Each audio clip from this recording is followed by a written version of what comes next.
Good morning and welcome to Farm Factor. I'm your host, Jamie Bloom. On today's show, Kyle Bauer is visiting with Jude Kastens with the Kansas Biological Survey at Kansas University. Then enjoy this week's Kansas Soybean Update. Next, Duane Toews and Jason Manz with Bayer Crop Sciences talk about controlling those herbicide-resistant weeds. Then it's this week's Kansas Farm Bureau Update, and we'll end with Plain Talk featuring Kyle and Duane. Stay with us.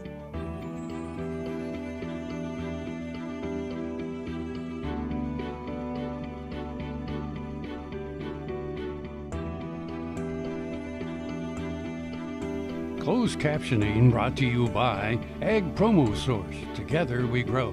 Learn more at agpromosource.com. This segment brought to you by Kansas Farm Bureau, the voice of agriculture. To join today or more information, go to kfb.org or find us on Facebook and Twitter. Welcome to Farm Factor. Up first, Kyle Bauer and Jude Kastens with the Kansas Biological Survey discuss remote sensing technology. Hi, I'm here with Jude Kastens, and he's with Kansas Biological Survey. Jude, tell us about the projects that Kansas Biological Survey does for the people of the state of Kansas. We have a wide range of expertise from biologists to geographers, remote sensors, and we operate at a whole host of scales of problems as well. So we're here at the Water Conference because we deal with a lot of wetland research and from freshwater emergent wetlands in eastern Kansas to playa lakes in western Kansas. Reservoir sedimentation problems, in addition to vegetation monitoring as well, so we can keep track of drought and things like that. That's just a sampling of some of the things we do. When you go to rural areas and deal with farmers, what sort of projects do you work with farmers that really has an issue for them that makes them more profitable or a better farm? Well, some of our larger scale yield forecasting and greenness mapping and things like that, we're looking to take that to smaller scale. Certainly, it has some implications with all of the high precision ag data that's coming out now. So hopefully, scaling that down at some point. But in addition, some environmental things as well. As many of our wetlands have gone by the wayside here in Kansas, they serve the purpose besides promoting biodiversity and hydrologic filtering functions. We don't have a good handle on some of those things, and so we work with farmers to help use their property, their sites to help us with our studies to hopefully allow the state to make some more informed decisions when it comes to planning for the future. Farm ponds have really been something that's been developed in the last 50 years across the state of Kansas. There's probably quite a few of them. Yes, there's actually well over 100,000 water bodies of various sizes across Kansas, and many of those farm ponds are even older than that. So one active project we have is working with the Kansas Water Office, is investigating some of the aging farm ponds that are no longer being used for their original purpose, and seeing how they've in the process of growing old, how they've developed wetland function and other utilities that can provide ecosystem goods and services to help offset some of the other things we're doing around on the landscape. And truly, as you look at water quality moving off of the farms and through those farm ponds and into major reservoirs, some of the data you gather helps policymakers decide on what is good public policy. Hopefully. We're a non-regulatory agency, but the idea is to help the state just really gather information and get a better handle on a lot of these problems that we're facing right now, or that at least that we're really giving attention to at this point. From the reservoir sedimentation, to the water quality issues and things like that. We're visiting with Jude Kastens. He is with the Kansas Biological Survey. This is Kyle Bauer reporting. Back to you, Jamie. Thanks, Kyle. Stay tuned for the Kansas Soybean Update coming up next here on Farm Factor.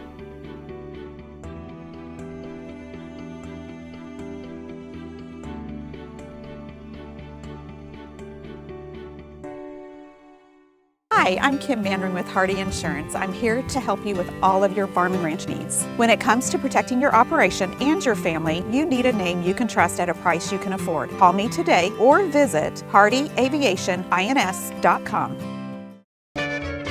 Ag Promo Source is a unique group of marketing specialists with one mission: help your ag business grow. Each affiliate has their own area of expertise, and they work together to bring you advice, products, and services. To get started, visit agpromosource.com. Ag Promo Source. Together we grow.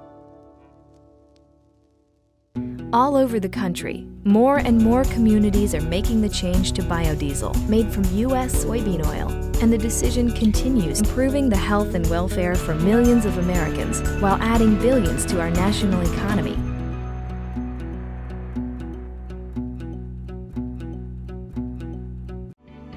This segment is brought to you by the Kansas Soybean Commission, the Soybean Checkoff, progress powered by Kansas farmers.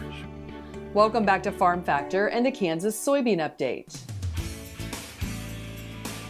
This is the Kansas Soybean Update. It's brought to you by the Kansas Soybean Commission. The Soybean Checkoff, progress powered by Kansas farmers. Charlotte Schween, resource conservationist with the Natural Resources Conservation Service, joins us. And Charlotte NRCS's Regional Conservation Partnership Program recently awarded nearly $2.9 million to the Kansas Water Office to help improve water quality conditions within the Milford Lake watershed. Why was this project needed? This project is a very collaborative effort and was needed because of multiple different things. But number one was improving water quality across the Milford Lake watershed itself. They were having several different things occur. One that many people are aware of are the harmful algal blooms that have occurred throughout the lake. Runoff is an issue as well, which is also a concern about what eventually could happen to the lake. There is nutrient and sediment loss that is occurring that is providing some harmful additives basically to the lake that this project, working together with everybody, can help provide some best management practices to help provide a very positive impact to this region. A project would not work if not for the help of so many partners, and the Kansas Soybean Commission is one of many partners associated with this partnership. There's actually 30 partners together. The Kansas Water Office has taken the lead and done an outstanding job collaborating all these different partners and groups. There are partners such as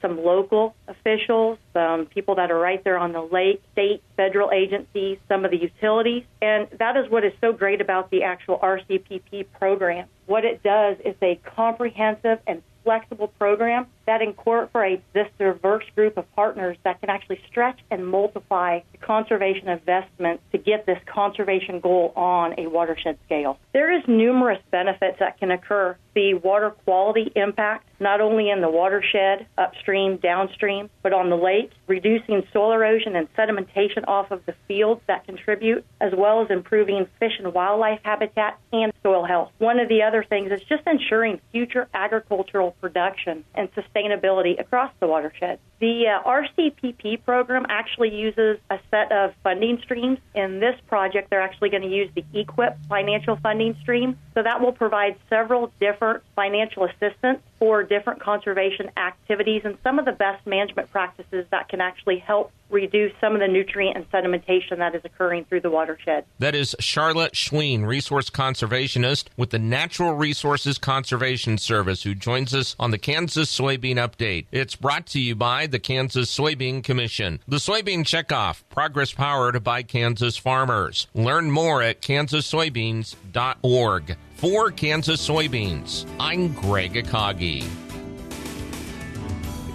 I hope you enjoyed this week's Kansas Soybean Update. Stay with us after the break for more with Duane Toews and Jason Manz with Bayer Crop Sciences. What if U.S. soybean oil were an industry sensation? If end users started asking for it by name? That future is here. The time is now. To meet customer demands, the Soybean Checkoff is investing in varieties that produce oil with increased functionality. A message from the Kansas Soybean Commission, the Soybean Checkoff, progress powered by Kansas farmers. What does a brighter, more sustainable future look like in our cities and towns, and how do we get there? When New York needed an alternative fuel source to reduce carbon emissions, the city found what it needed in biodiesel made from U.S. soybean oil.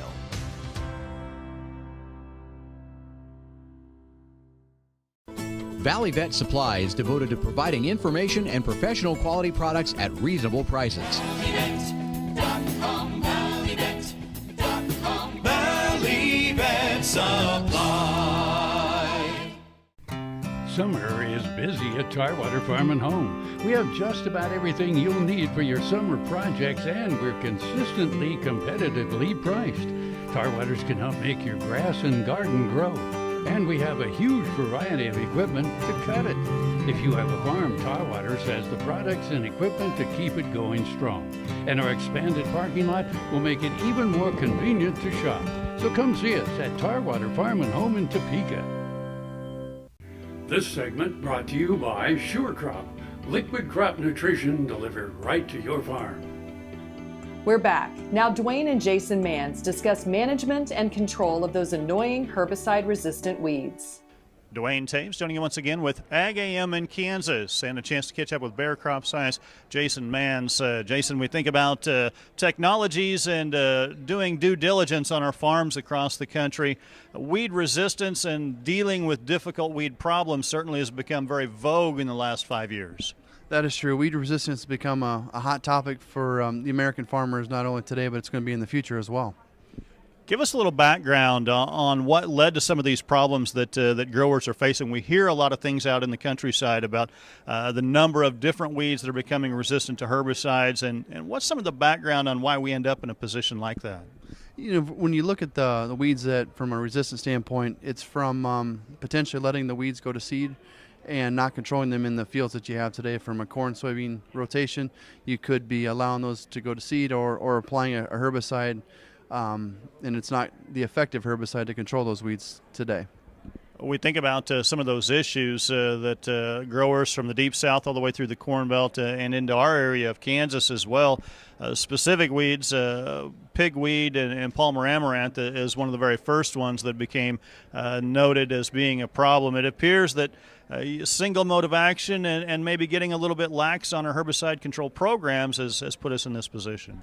That is true, and it's one of those where you need to use an effective mode of action. I mean, there's a lot of products out there that have multiple modes of action in them, but if they're not effective to control those Palmer pigweeds that you're challenged with in Kansas, that's where your trouble is going to start. You need to make sure you use at least two effective modes of action. There was a study done by the University of Illinois that you're 83 times less likely to have the onset of resistance if you use two or more effective modes of action. So it's very key that the growers understand, what modes of action are in the products that they're using and ensure that they are effective modes of action to help control those weeds. Thinking about working with their local crop consultant or the place of business where they're purchasing their chemicals from. Different names don't always mean different modes of action. That is true. There's a lot of products out there that have different names, but they're the same mode of action. So just switching up the names isn't necessarily going to mean you're going to have switching up the mode of action. So it's very, very, you need to make sure you work with your crop consultant, you work with your local retailer to understand what mode of actions are out there and what mode of action you're using, not only in your cornfield, but what are you going to look at for your next year? Is it in your soybean fields? Is it in your wheat fields? What are the modes of action you're using from your crop plan, not only today, but potentially a 5-year plan? You talk about that 5-year plan. It really is a situation where you need to look down the road, particularly in dealing with difficult weeds, to make sure that we don't set ourselves up to fail in years subsequent. That is true. I mean, you want to make sure you have a good foundation herbicide out there that has two effective modes of action, but also looking at the future, what do you plan on doing? Is it a corn, soybean, wheat rotation, or what's your rotation going to be? And what did you use last year? Where were your hot spots in your fields that you had some weed escapes? And that's where your crop consultant and your local retailer can help you with choosing the best product and the best mode of action that you control those weeds to ensure that you don't have those escapes, and you're layering in your different residuals to control those weeds not only today but also long term. All right, thanks to Jason joining us here on Ag AM in Kansas, thinking about the future when it comes to your weed protection program for your ranch and farm operations. Jamie, we'll send it back to you. Thanks, Duane. Come back after the break for this week's Kansas Farm Bureau update.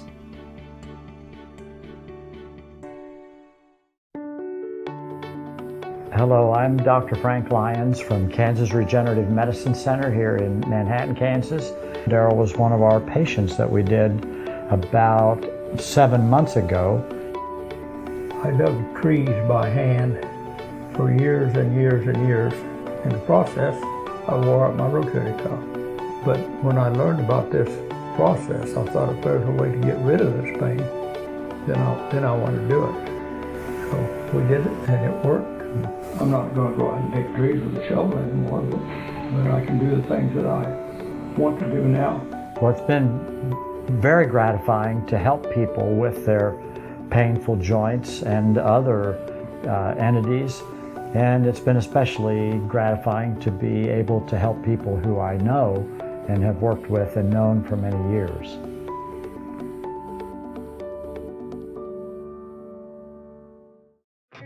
Next time you see a beautiful field of corn, reach out and thank the farmers who work tirelessly to raise corn for livestock feed, renewable fuels, and exports to feed a growing world population.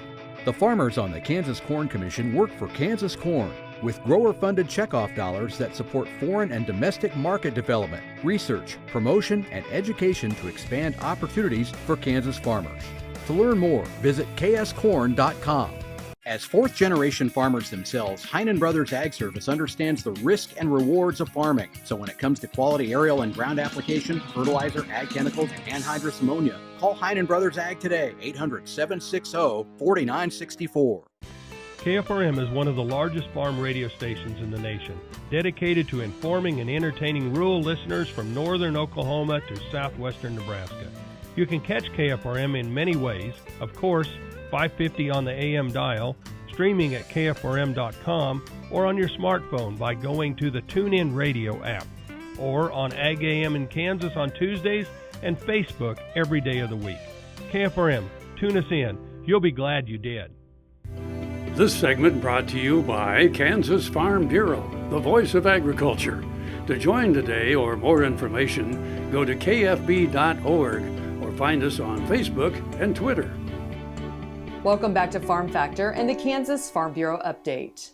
A priority for the American Farm Bureau Federation, access to quality rural broadband is critical to support modern farm technologies. Zach Honeycutt, a Farm Bureau member from Nebraska, took part in a White House meeting Thursday on technology and business and says farmers need quality rural broadband to support their operations. The FCC defines broadband speeds as 25 megabits per second download, 3 megabits per second upload. The technology we're trying to use, that's nowhere near adequate. We're using lots of photos and videos and trying to transmit lots of data to understand what's going on our farms better. Those speeds aren't anywhere near what we need. Technology is already advanced to allow farmers to capture their work in the field, but with slow or no broadband connections, there is no way to connect outside the farm for expertise. We would be able to be capturing video constantly from what we're doing, capturing pictures constantly from what we're doing, but we wouldn't have any way to have those analyzed or do anything other than just with what we have at our home.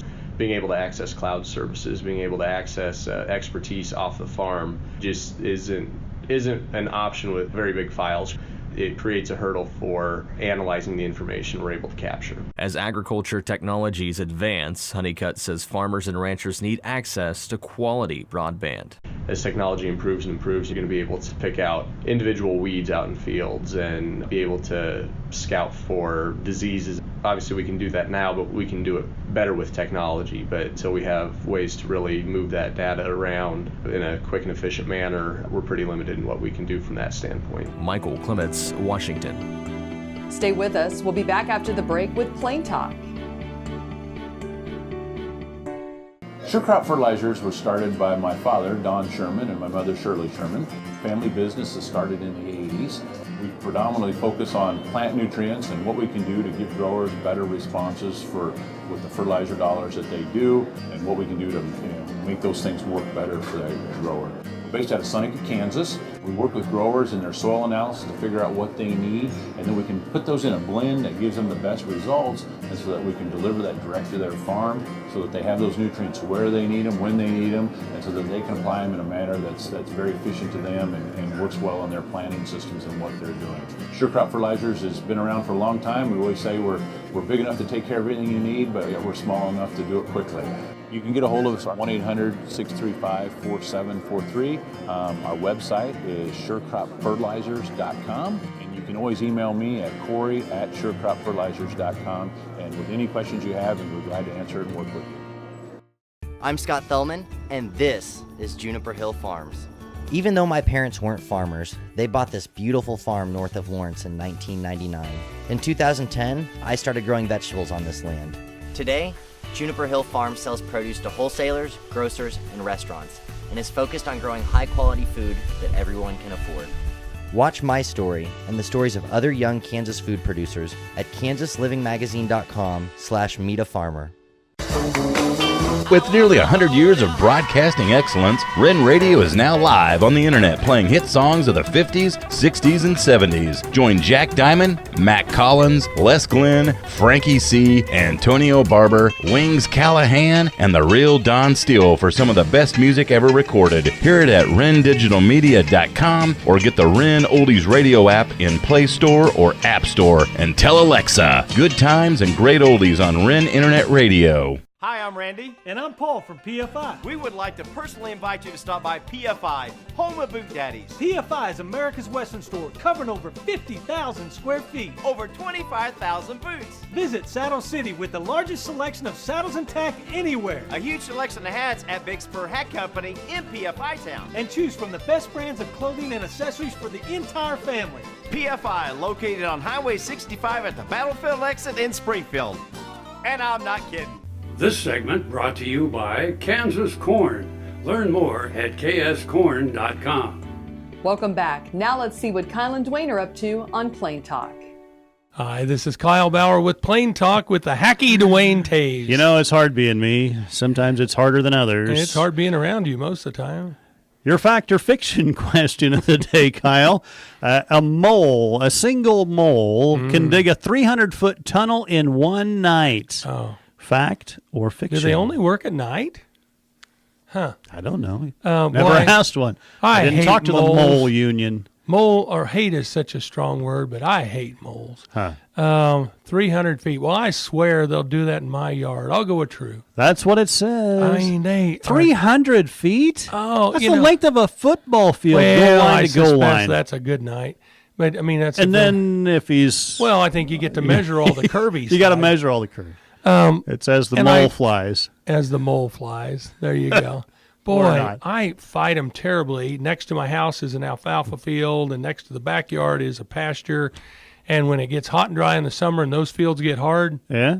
They all come to your place. Come over. Let's go over to that nice green soft dirt over there in that guy's yard. I don't know where mine came from. I had kind of belittled your mole problem because I didn't have any. Pansy guy, mole guy. Yeah. Well, I have zero in the front yard. Uh-huh. I discovered the last time that I went through in the fall to do a little last mowing no of the year. backyard left. Well, there wasn't much. Yeah. And the lawnmower was kind of gushing along. Gushing. Yeah. Highly technical term. Gushing. Because the tunnels were all over my backyard. And the problem is when they get that bad, you have to basically go mush them all down. That's a technical term. Yeah. And let's start over because you don't know where to poison. I have poisoned and poisoned. Last fall, I had pretty good luck. I had one here at the radio station, one of my daughters, and then some 30. at my house. And the last ones I got were at my house, but I think I got them all. You know, I have had them over the winter, though, come in under snowbanks. Seriously? And be just under the snow in the grass. You can see their tunnels, and maybe it's a vole or whatever, but it's a little snarky thing that I don't like. It's an underground varmint. And I can't shoot them. You can't shoot underground. Now, I will say that Ken Sullivan says he's got a mole dog. Really? And he'll bring him in for a small fee. And take care of it. And, what do you do, stake him out there in the yard? No, I think you just lead him around. He smells the mole, he digs the mole up, shakes him by the neck, and he's done. Really? Yeah, that's what he claims. So now the only problem is every time that, I mean, you know, he's digging a hole in the yard. Right. Doing so I get right after it with my poison, and I have found that if I will do about 10 sites, I generally get them. Really? And is that because that way you're not picking the wrong one? Exactly. Pick them all. Yeah, exactly. Pick them all. Thanks for joining us. I'm your host, Jamie Bloom, and I hope you enjoyed today's show. See you next week on Farm Factor. Closed captioning brought to you by Ag Promo Source. Together we grow. Learn more at agpromosource.com.